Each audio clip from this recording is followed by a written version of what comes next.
doing this, I started, you know how songs get stuck in your head? Mm-hmm. And I kept singing this song over and over again. I am the place where God lives, moves and breathes. And I kept saying, I mean, even as I was in the bed and trying to go to sleep, I kept hearing it over and over in my head. One mind. So it's one mind. It's such a blessing. And so, so when we used it for our affirmation for this month, it just goes right hand in hand. But now, when Aurelia read, it sounds so good when she does this. Don't you love it? And then she goes back and she reads the words to a song over again, and it's just something about your voice and the piece of Aurelia that is just so wonderful.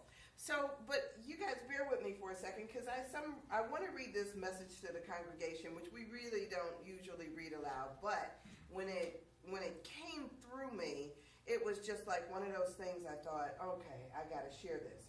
So it says, I love the analogy that you are to God as a drop of water is to the ocean.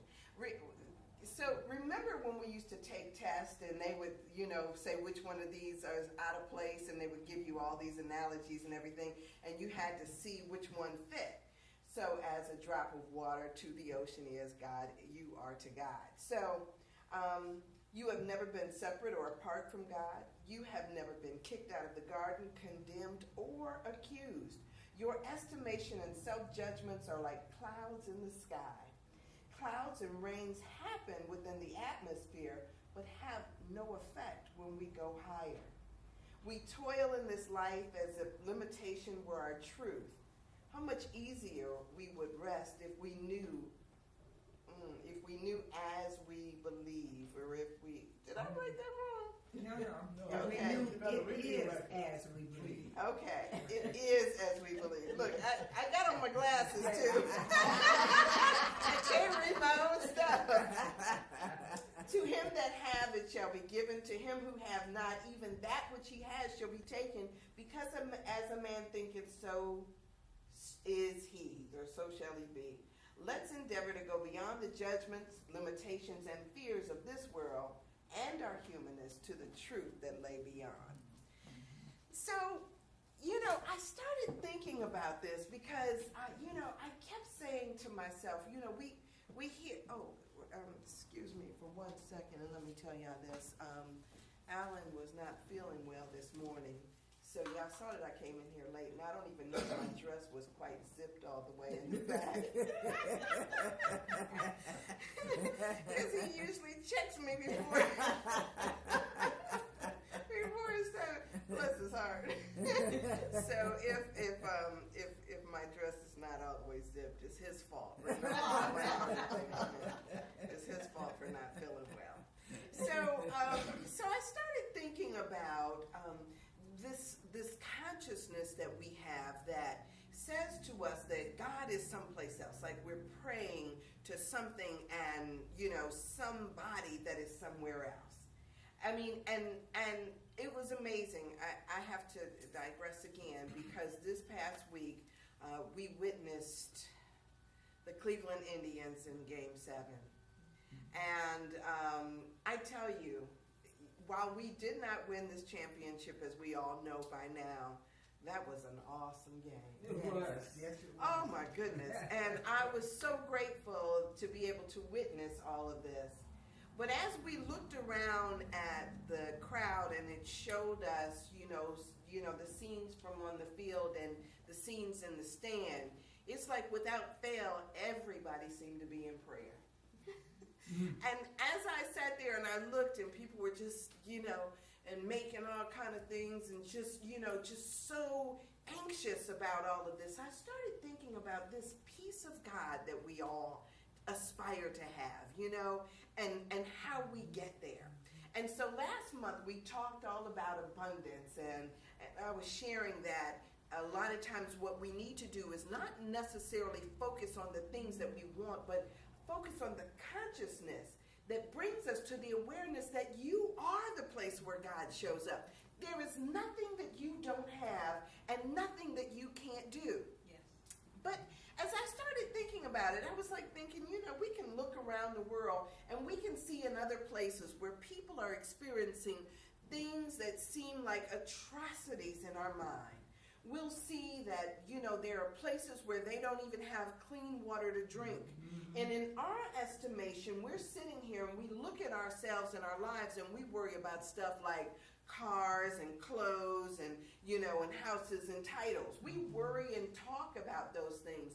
But in other parts of this world, that, the issues that people experience are so much greater.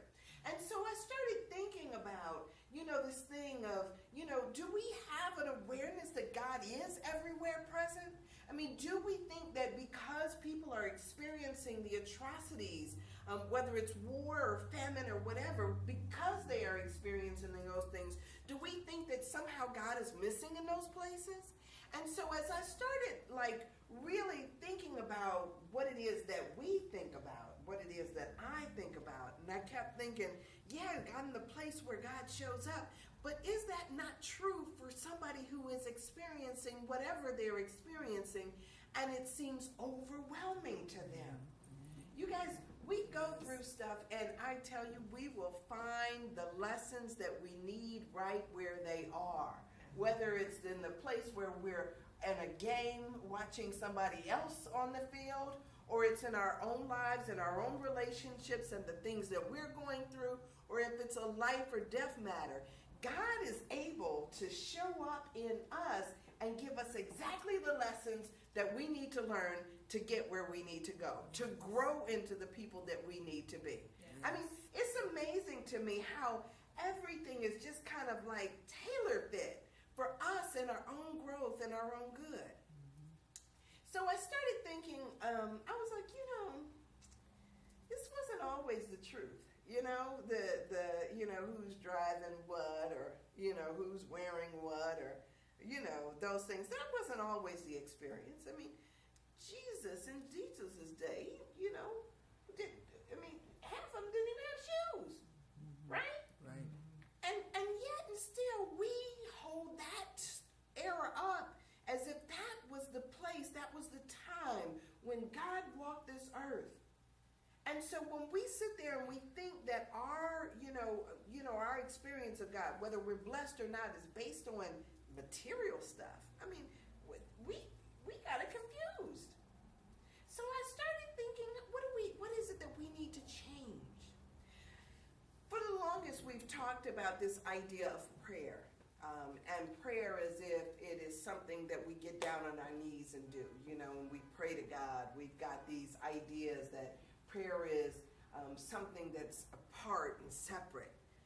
But wonder if we really knew that we were the place where God shows up. Wonder if we really knew that, we're not just experiencing this thing called God. We are it. We operate as it. Let us have the consciousness of God, not over there, not praying to it, but rather embodying that which it is. Last week I talked about. Okay, so I gotta digress again because this is just. Alan is a comic book person. He is just a comic, but he's a comic book geek, right? And so on Friday, when Dr. Strange started, we had to be in the theater. Now, honestly, James, I am not, Archie and Jughead was about the extent of my comic knowledge, right? I am not a Marvel's girl. I know nothing about the superheroes, all of that stuff. Veronica, you remember those, right? That is the extent of my comic book stuff. We were just not those kids. So when he rushes me off to this theater to see Dr. Strange, I'm sitting there and I'm, big recliner seats. The theaters these days are really nice. I'm sitting there and he's got his popcorn and he's just, sitting there like so engrossed. And I'm like looking at this and I'm thinking to myself like, okay, let's, that's what we do. We suspend our judgments and all that stuff and get caught up into the world of comics, right? Although it doesn't even seem like a comic because the people are real. So as I'm watching this, it was exactly what I was talking about before last week. It was like this idea that everything in this is subject to time when we're in this realm. But there was a realm beyond that they, that they participated in. And once you recognize the power, it was as if you can open up portals and go through different things. I was like, oh, this is so neat. When you put it in a different perspective, these people, you know how we talk about this as new thought and a new truth? There have been people that have been pointing the direction to where we need to go to where we need to grow through all the time, and yet we don't see it. This is when we learn how to change our minds about the world we see changes. Yes. And so it becomes this thing of us knowing that, and there was a place where Dr. Strange, before he was always Dr. Strange, that was his name. But there was a point in that where it said you have to surrender.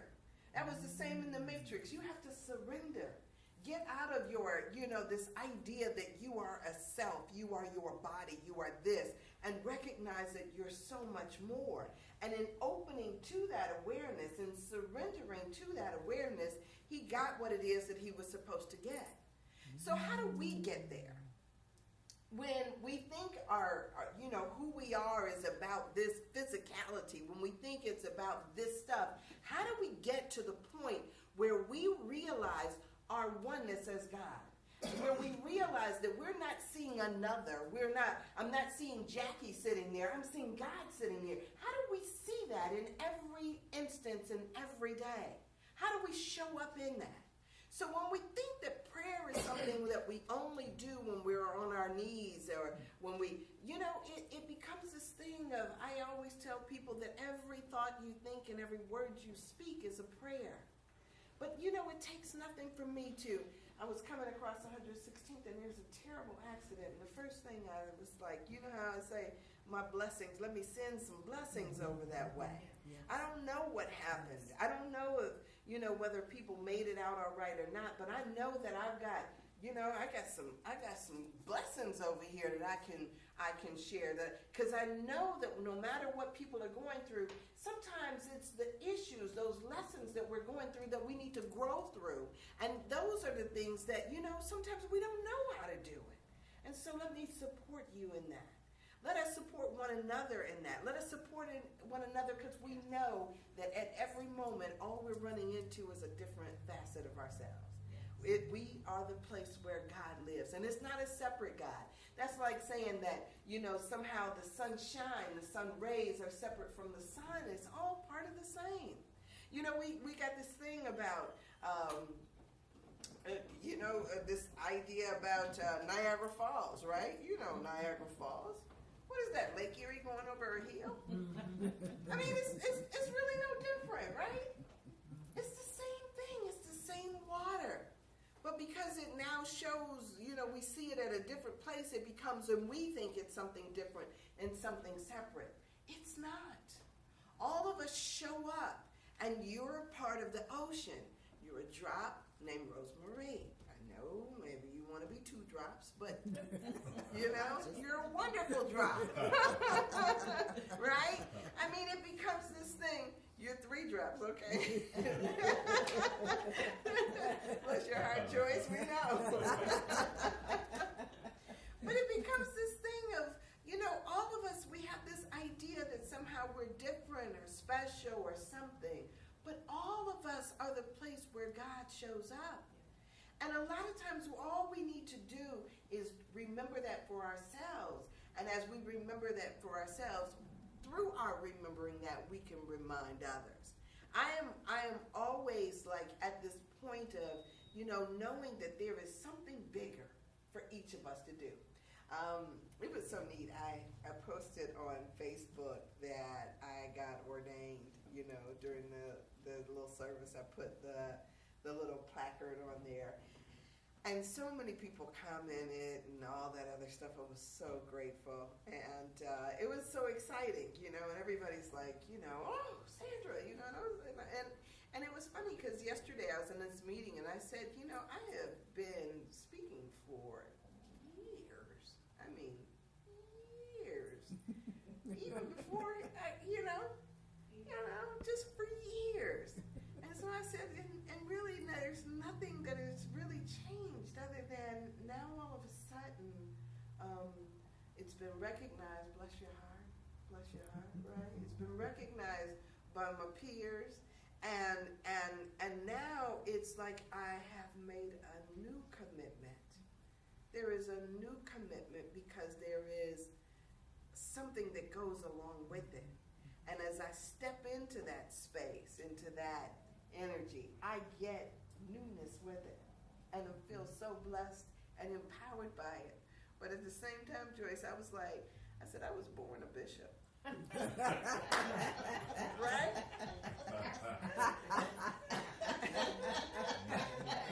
I mean, all my life I've been a bishop.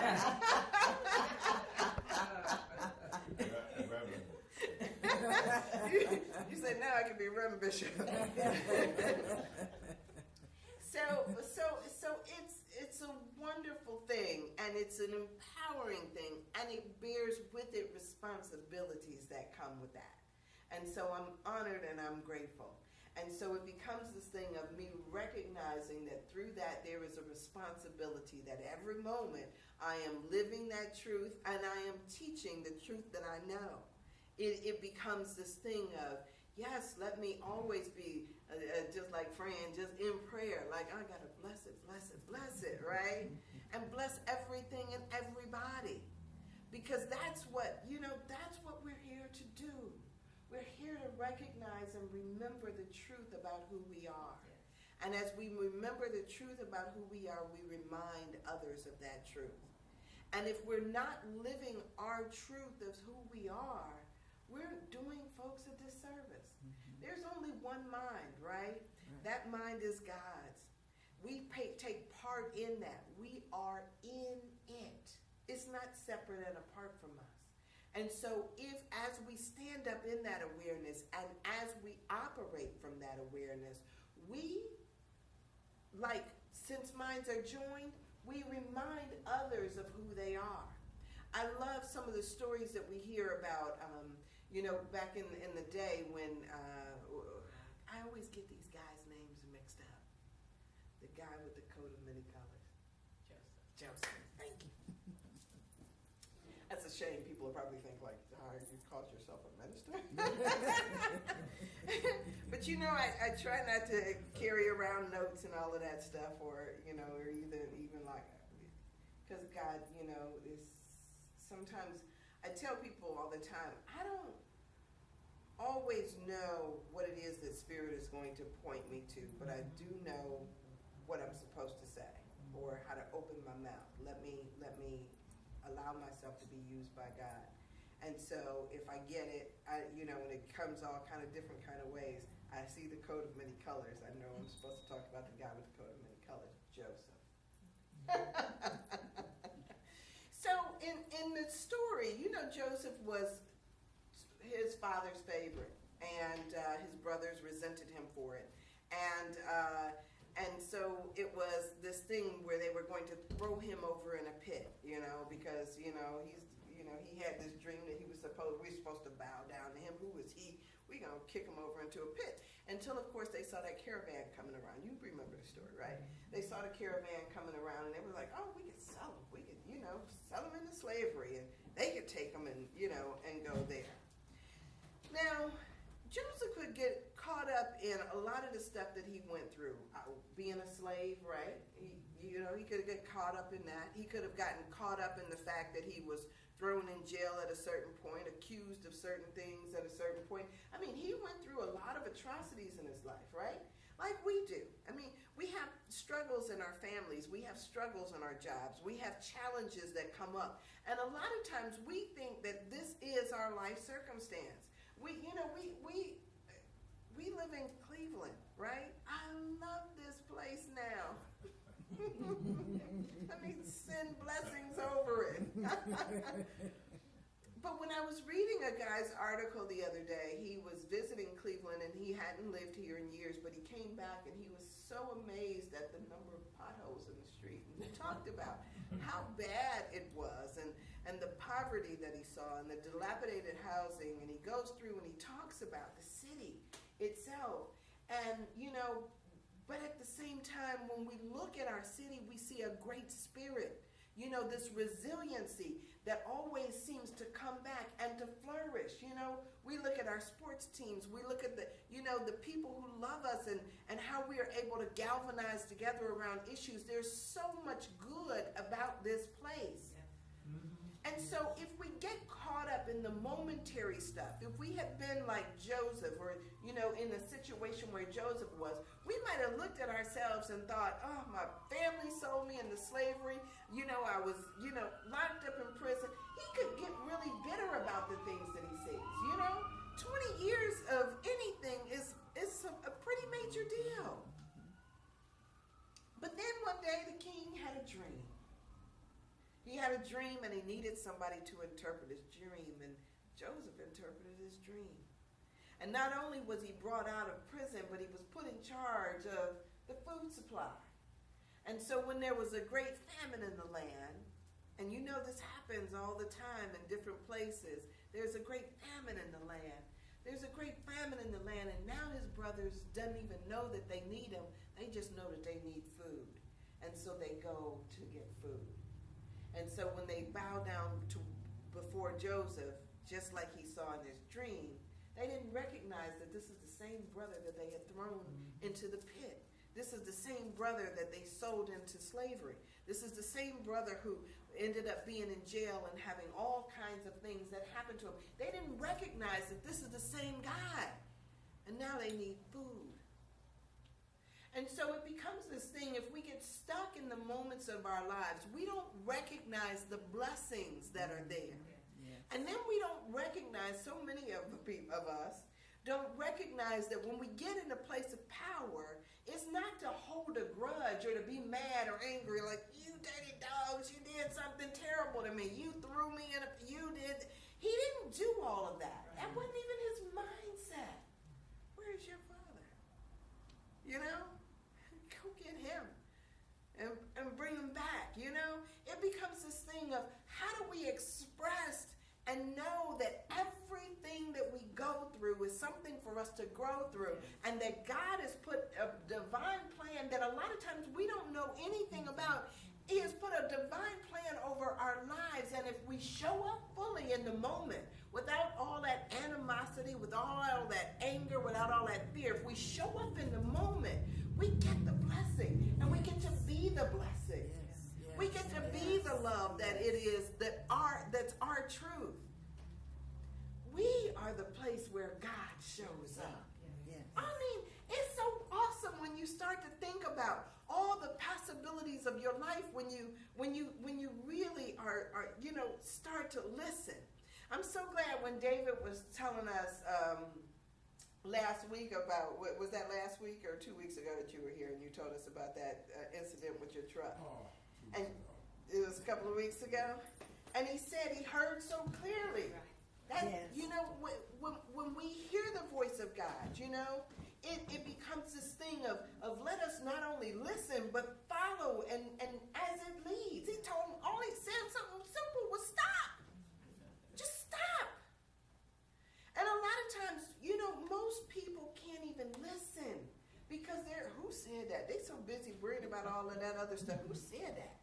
You know, when there was this one time God was like, it spoke so strongly and so loudly to me. You know how you want to look around and look up under the seat and see who it is that's talking to you as if it matters. Or the arguments that I've had with God. Well, how do I know you're really God? You know? I was like, you sound a lot like Sandra. Well, who would you rather me sound like? You know? And that's why I tell you the voice of God sounds like a smart aleck to me. But sometimes it's so simple. To just listen is so simple. And to just, you know, to speak blessings over one another is so simple. To recognize all the time that you live, move, and have not separate. It's not apart. It is the very energy that animates your life. That is your life. It's that, and for those of you who, because I have been honored to be there when my mother transitioned, when my dad transitioned. It's just like a little like wisp. It's like an energy that just goes. And we want to make it seem like it's so much more, but when we recognize that God is the very energy that animates us, when we recognize that, then we get, what's there to fear? I think about that all the time. What is there to fear when we recognize that? And that it's not running or outrunning death or outrunning the devil or any of that other stuff. It's that just you've always been right there. They talk about this, as close to me as my next breath. It is your breath.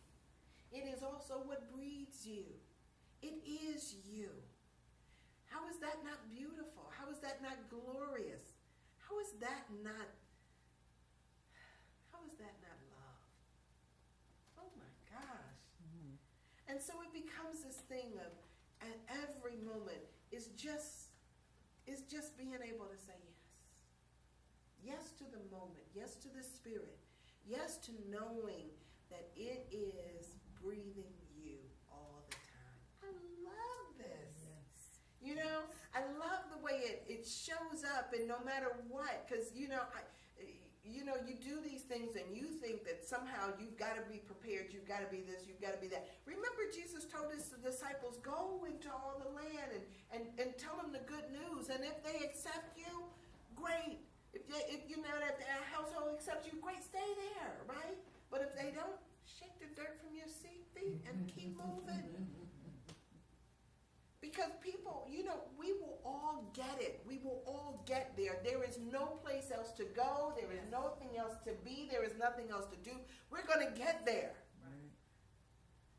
Not some it's so funny because in some schools of thought, they kind of try to scare you into stuff, try to scare you into doing something. But the truth is so subtle and so sweet. There's nothing to fear. You're going to get there. Not going to be in purgatory or some way station somewhere sitting up waiting on processing. It's only one. It's only one. I love it. So, no matter where people are, no matter what their experience, whether it's here in Cleveland or the greater United States or in any of the countries that are going through devastation, those folks are not different and separate and apart from you. They are you. And as we look, they say that the eyes are the windows of the soul. That's because God is the soul. That is, I love that example. So I talk about the ocean, the drop to an ocean. But a lot of times we think that, if you look at and think about the ocean as water, that whole idea that, we're just the faucets through which it flows. And how do we choose to be? Do we choose to open up our spigot and let it flow full flash, or do we want to, close it off a little bit? Oh, this is just too much, right, for people, and so we want to turn down the volume a little bit. We want to turn it down. But man, if you will know that you are the place, open it up, right, and just be the love that you are. So, are you already watching your clock over there? Any comments? Any questions? Any comments? No. Oh, yes. Okay. I just want to say it's just amazing how that there is but one mind, mm-hmm. and how our service correlates with what you're saying. Uh-huh. It's just amazing. There's no mind, so you just have to stay in that place. And and recognize it. Right. And it's so funny because I had of course, I always jot down a few things because I always think to myself, I want to be sure I say this and I want to be sure I say that and blah blah blah. And so since I walked in a little late today because Alan didn't pick me up, I don't know where their notes are, right? But at the same time, I always just am like, God, this is yours, right? This is yours. And so when I think that I want to know what Spirit is supposed to do, or how Spirit is supposed to show up, or what Spirit is supposed to talk about, it's in those moments that I know that I'm mistaken because I'm thinking it's about me. And so it becomes this thing of how do I get out of my own way and how do I just do as I'm led to do? I mean, because I got stories from my own life. I always used to think, and I still do, that there ought to be a book of Sandra that goes in the Bible at some point. Because I got my own lessons that I'm learning, right? But my lessons are no different than Job's lessons, or different from Ruth's or Naomi's or whoever else that you find in the Bible, And our lessons are no different from those. We just are in a different time with a different perspective. And yeah, you're the king and the queen of your own life, and in your own experience. These lessons are here for all of us. The Course in Miracles, it talks about it being a required course because we're all on a course. We're all moving towards that one awareness of our oneness with God and our oneness with one another. It's no separation. And so we have learned over and over again this idea that, we're in competition with each other, or, that somebody's out to get us. We've learned about fear. We've gotten caught up on so many things. But all of these are the lessons. And so I know, for me, I sit there and I think to myself, like, I have things that I know that I'm supposed to be doing. Right? And if I'm true to Sandra and Sandra stuff and not trying to live and be Aurelia over here, and I do me, I get the lessons that I'm supposed to get. When I'm trying to be like somebody else, or when I'm, thinking that it's about all the other folks, I'm off course. And I don't get on course until I start living my truth. That's the same for all of us. All of us have a truth. All of us have a calling. All of us have a desire. All of us have something that we do well. And it may not look like what society says it's supposed to look like. I watched I love TED Talks. Anybody ever watch TED Talks? Yes. I love TED Talks. And so I'm always amazed at the numbers of people who go on there and they start talking about the ways that they found who they are supposed to be, their authentic selves. And so when we're trying to, be somebody else, we're all off course because God only created one of us, right? Just one. And you're supposed to show up and do your part as that one, right? Not somebody else's stuff. I don't have to be Dr. Strange or Morpheus or Trinity or any of the other folks out there. I don't have to be any of them. I don't have to be my girlfriends. I don't have to sit up and collect degrees or clothes to make me feel like I'm special. I need to show up and do what gives me joy. This is what gives me joy. And if I stay in that energy, I'm in my right place. Yes. I like listening to you talk. I have to share, and Rosemary knows this story, or it's not a story. Yeah. Sometimes it sounds like a story, but it's not a story. It's lovely, and I still think about them greens. But let me share, I was working and had been up late and late at the office, Rosa, and this is when I was going to Live in Truth, and I think we had Bible study on Wednesday night or something like that. And before I turned off the lights and started headed toward the car, and these are the words that I said. I said, Jesus, I'm not going to Bible study tonight. I told Jesus, right. I was in a Jesus mode, not a God mode. And I said, Jesus, I'm not going to Bible study tonight. So in order to go home, I needed to make a right out of the driveway and then a left. Mm-hmm. My car, and my car decided it was going to the left. So it went left and down Lawrenceville, and I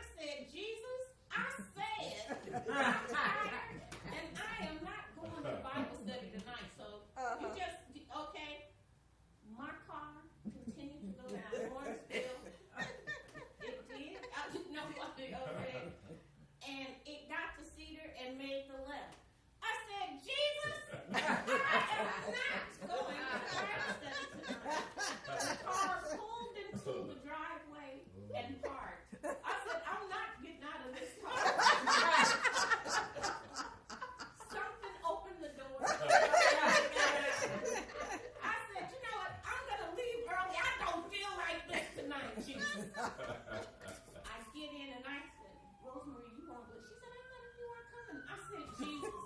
Anyway, the minister, Ann, started talking, and whatever she was talking about, it was basically what I was going through. I hoo-hooed and helped everybody hoo-hoo there. And, so cool. I walk out, get in the car, as I'm going, I said, thank you, Jesus. I drive back, no, that's not the end of the story.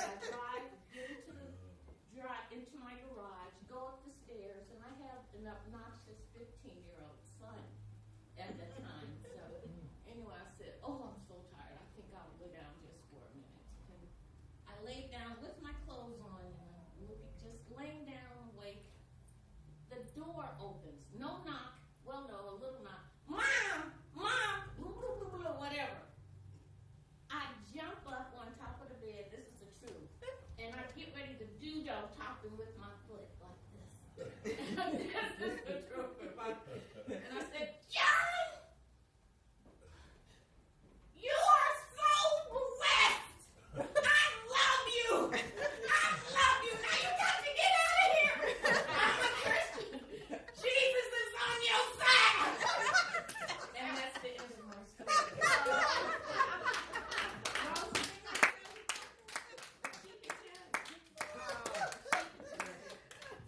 are funny. But, and how many times have all of us done that? Yes. I mean, that's the story of Jonah, right? I'm not going there. Jesus done been told where you needed to go, where you're supposed to show up. He's not going there. And here you are. Instead of it being a well, you're in a car. How much better? As modern times for you, right? Jesus took the wheel. Yeah, I'm yeah. serious. To this day, I don't know how that car got down there. Children, go where I send thee. Believe it. How shall I send thee? I love it. All right. So, anybody else? So I'm so glad. I'm so glad you shared. I'm so glad you guys are all here. Jackie, it's so good to see you. Blessings. Yeah, it's wonderful, and yeah, I am extraordinarily blessed, and I knew that this day was coming. I'm so glad it was with you guys, and I thank you. I thank you all, and I thank you for your continued prayers as I go through this journey and as I stand up in this truth for which I was sent. Dave, I got ordained this past week, so yeah, thank you. Thank you. All right, so pray with me. So Father God, Mother God, in this moment, we just recognize you as all there is, in all, through all, as all. God, sometimes I don't even know that words are necessary. It is just the feeling or the knowing in our bones that we are one with you. So we can never be off course. We can think that we're taking detours on a long route. Yeah, we can be in that awareness. But God, we know that we are never separate and apart. So God, I thank you for this journey that is our life at this moment. I thank you for the truth that there is only one place to go. Yeah. In truth, it is right where we are. God, this thing will seem to take different forms. Let us not be fearful. Let us get to a place of acceptance and love for what is. God, let us bless not just our lives, but every life that we touch, whether it's here or places that we don't even know the